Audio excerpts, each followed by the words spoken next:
Olá, tudo bem? O nosso trabalho é sobre a relação de anticorpos prévios nas doenças por vírus da Zika e vírus da dengue. Ele foi feito pelo André, pelo César, pela Giovana, pela Jéssica e pela Juliana. O vírus da dengue e o Zika são do gênero de flavivírus, e a sua transmissão ocorre principalmente por mosquitos. Eles se tornaram um problema crítico de saúde pública quando algumas síndromes foram associadas a eles. Esses dois vírus apresentam uma fita simples de RNA e são muito parecidos em sua conformação química. A dengue possui 4 tipos de sorotipos, enquanto o Zika apresenta apenas um.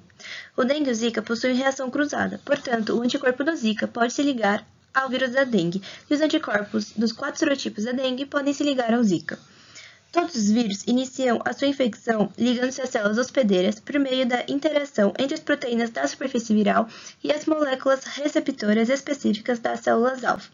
Os anticorpos específicos para as proteínas da superfície viral inibem essa etapa do ciclo de infecção, pois eles têm como alvo regiões de ligação ao receptor ou domínios de fusão das proteínas virais.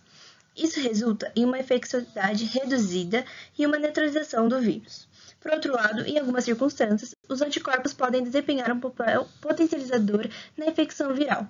Esse fenômeno é denominado Antibody Dependent Enhancement, ADE. O ADE possui dois tipos de ocorrência: o FC Receptor Dependent, que consiste no complexo vírus-anticorpo ligar a células portadoras de uma glicoproteína chamada FCR. E a partir disso, forma-se uma ponte entre o vírus e a célula, aumentando a atividade do vírus nessa célula.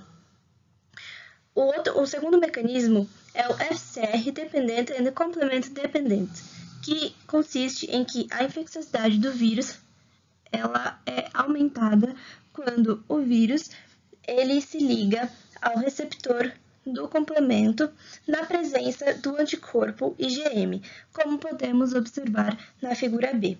A diferença entre esses dois tipos de ocorrência é que o primeiro acontece apenas em células do sistema imunológico e o segundo pode acontecer em qualquer outra célula do corpo.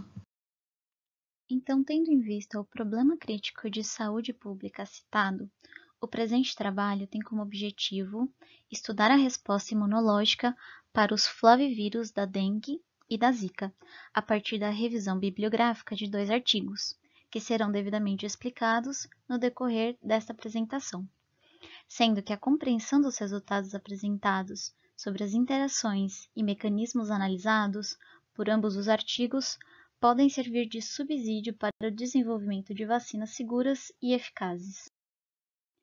Para a parte de materiais e métodos, foi realizada uma análise comparativa e qualitativa do artigo Dengue Virus Antibodies Enhance Zika Virus Infection, publicado em 2016, e do artigo Zika Virus Enhance Future Risk of Severe Dengue Disease, publicado em 2020, onde se identificou que ambos utilizaram processos metodológicos semelhantes. Além destes, alguns outros artigos foram utilizados como complemento e suporte para melhor compreensão do tema da pesquisa. O primeiro passo no desenvolvimento das pesquisas diz respeito à questão ética, que envolve o consentimento dos voluntários e a aprovação pelos comitês competentes. O segundo passo diz respeito à delimitação dos parâmetros de pesquisa, sendo, neste caso, a seleção dos indivíduos e a periodicidade da coleta de sangue. Os indivíduos foram selecionados em relação a características como exposição prévia aos vírus e país onde residiram nos momentos dos surtos das doenças. Já a coleta de sangue foi realizada anualmente. O terceiro passo diz respeito aos testes aplicados. Para constatar as infecções prévias, primeiro foi aplicado o método ELISA, que é um método imunoenzimático, baseado nas reações antígeno-anticorpo, através da atividade enzimática, passando depois pelo método FFA, que é uma técnica de imunocoloração, para a detecção das reações que ocorreram no teste anterior, produzindo assim os resultados da pesquisa. Dentre os resultados que foram encontrados, no artigo sobre a infecção pelo vírus Zika, que aumenta o risco futuro de doença grave da dengue, um grupo específico foi selecionado para ser investigado, no qual 302 casos experimentaram infecções sintomáticas por dengue entre os anos de 2019 e 2020, correspondendo a 8,8% de uma amostra de 3.434 participantes com históricos completos de infecção, como é possível observar proporcionalmente no gráfico D. Na cor cinza, são aqueles que nunca foram infectados, em laranja para aqueles que já haviam sido infectados apenas pela dengue e em azul por zika e dengue. Os resultados podem ser observados um pouco melhor no gráfico A. Foi observado que pessoas que apresentaram uma infecção anterior por zika tiveram uma probabilidade de 12,1%, indicado na cor azul claro, de ter uma infecção sintomática por dengue 2. Em comparação, apenas 3,5%, indicados em cinza, daqueles que nunca se infectaram com o flavivírus e apresentaram a probabilidade de ter a infecção sintomática por dengue. Já aquelas que anteriormente foram infectadas por dengue apresentaram 9,2% de chance de infecção, dados por laranja. Em contraste, indivíduos com uma infecção por dengue seguida por uma infecção de zika permaneceram em um risco significativamente elevado, de 9,5%, indicado em azul médio, de probabilidade de infecção sintomática por dengue 2. A probabilidade de dengue foi bem baixa para aqueles com ou sem nenhuma infecção subsequente por zika.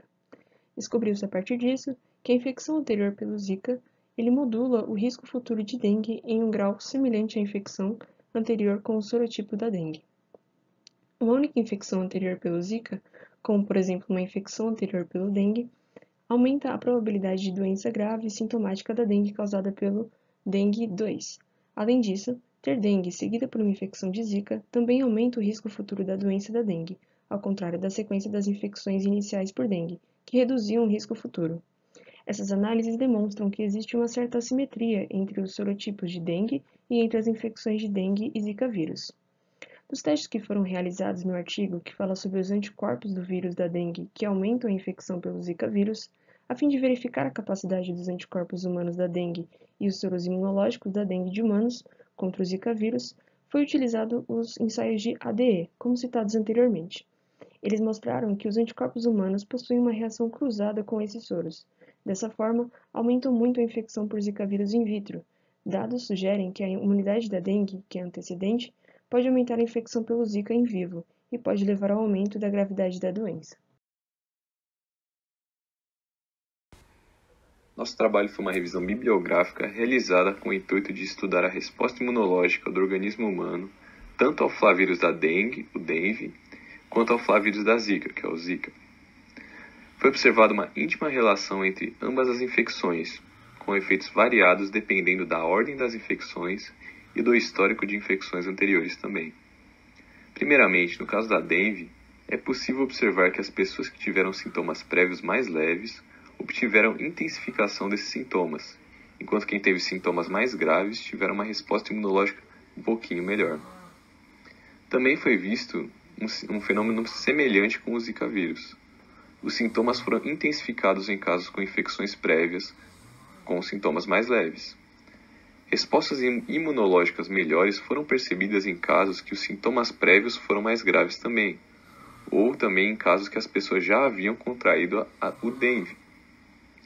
Por último, foi concluído que as pessoas com anticorpos anti-dengue e anti-zika estão sujeitas a obterem dengue com sintomas mais elevados também. A conclusão que a gente tirou então desse estudo foi que os anticorpos produzidos durante uma infecção de dengue podem agravar os sintomas de uma futura infecção causada por Zika vírus. Isso acontece através de um processo chamado Antibody Dependent Enhancement, que seria chamado de ADE. E a intensidade também dos sintomas influenciam, a intensidade dos sintomas de uma primeira infecção influenciam os sintomas da segunda reação. Então, por exemplo, se o paciente se infectou uma primeira vez por dengue e teve sintomas graves, da próxima vez ele vai ter sintomas mais leves. E se ele teve sintomas leves da primeira vez, é possível que ele tenha sintomas mais graves da última vez. E com o Zika vírus é a mesma coisa. Então, os resultados também analisados mostraram que, apesar da Zika e da dengue serem flavivírus intimamente relacionados, as infecções anteriores e a ordem da infecção influenciam a resposta imune, e pode ser diferente em cada caso, podendo aumentar as chances de uma futura infecção e a severidade da doença devido a esse mecanismo. Isso demonstra um dos desafios para o desenvolvimento de ambas as vacinas, tanto para o Zika vírus como a dengue, pois as interações neutralizantes ou amplificadoras de ambos os vírus podem afetar a eficácia e segurança de uma vacina.